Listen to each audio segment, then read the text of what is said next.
Hey everyone, and welcome back to Soft Mind. I'm Dr. Kola B.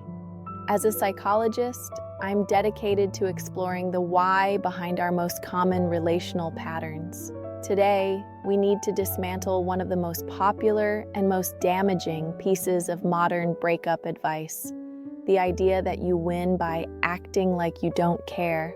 You've heard it. You've probably even tried it.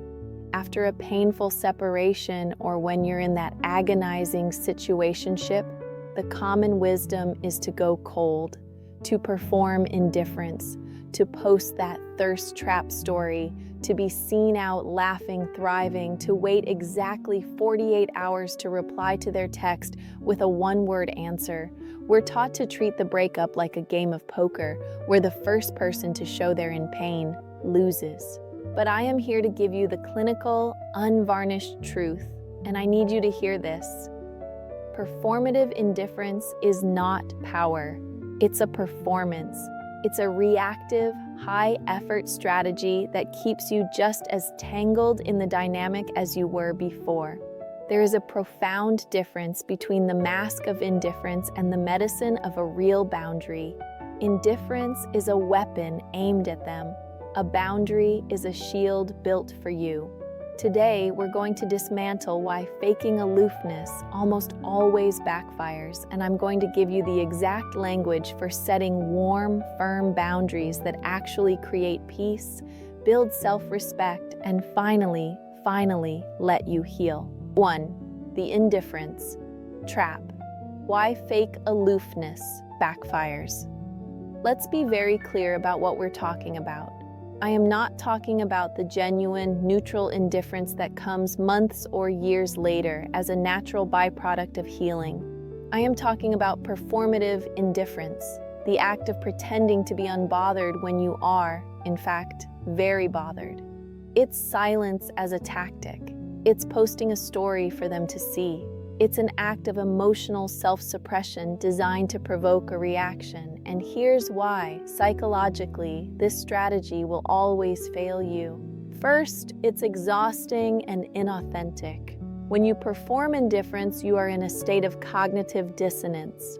Your internal reality, I'm hurt, I'm confused, I'm anxious, is in direct conflict with your external performance. I'm fine, I'm thriving, I don't care. This split requires a massive amount of mental and emotional energy to maintain. You're not healing. You are holding a heavy, exhausting mask, and all of your energy is still secretly focused on them and their potential reaction. It's just another form of self-abandonment. Second, it's still a reaction. True power is proactive. It comes from a place of internal alignment. Performative indifference is 100% reactive. Your behavior is still being dictated by them. You check to see if they viewed your story. You feel a jolt of victory when they text, and you bravely ignore it. You are still playing their game, just with a different tactic. You are still psychologically on the hook, obsessing over their response to your non-response.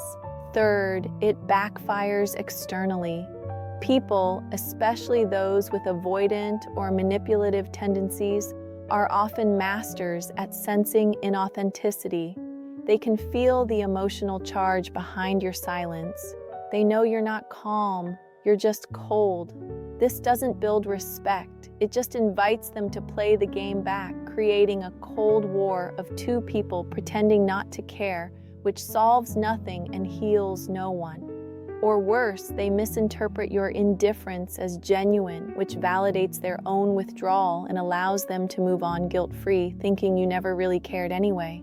Performative indifference is like spray painting over a deep crack in your foundation. It looks different for a moment, but it fixes absolutely nothing. I want to pause here because if you have ever felt that deep, secret exhaustion of pretending to be unbothered, if you've ever posted a story just for them or felt that hollow victory of winning the silence, go ahead and hit that like button. It's an acknowledgement that this performance is draining and it's time to find a realer path to peace. 2. The power of a real boundary, medicine, not a weapon. Now let's talk about the alternative, a boundary. A boundary is not a wall you build out of spite. It is the property line of your self-respect. It is not about them. It is 100% about you. A boundary is not an ultimatum. If you ever do that again, I'll leave. A boundary is not a punishment. I'm ignoring you to teach you a lesson. A boundary is not a request for them to change. I need you to text me more. A boundary is a calm, clear statement of what you will do, what you need, and what you will no longer be available for. It's not reactive, it's proactive. It's not emotional, it's structural. It's not about winning, it's about aligning. The energy of a boundary is completely different from indifference. It's not cold, it can actually be incredibly warm and loving to yourself. It comes from a place of deep self-worth that says, I care about this connection, but I care about my peace more. I am not available for chaos. This is what actually builds respect. It removes all ambiguity. It takes you out of the chaser or victim role and places you firmly in the role of the author of your own life. You're not playing a game, you're simply stating the new rules of engagement with your energy. And if you are ready to stop performing and start building, if you're ready to trade the exhausting game of indifference for the powerful medicine of boundaries, then I invite you to hit that subscribe button. Consider it a commitment to building a foundation of unshakable self-respect. 3. How to set a boundary. Language that's both warm and firm. The how is where most people get stuck. We're afraid of sounding mean, but clarity is not meanness.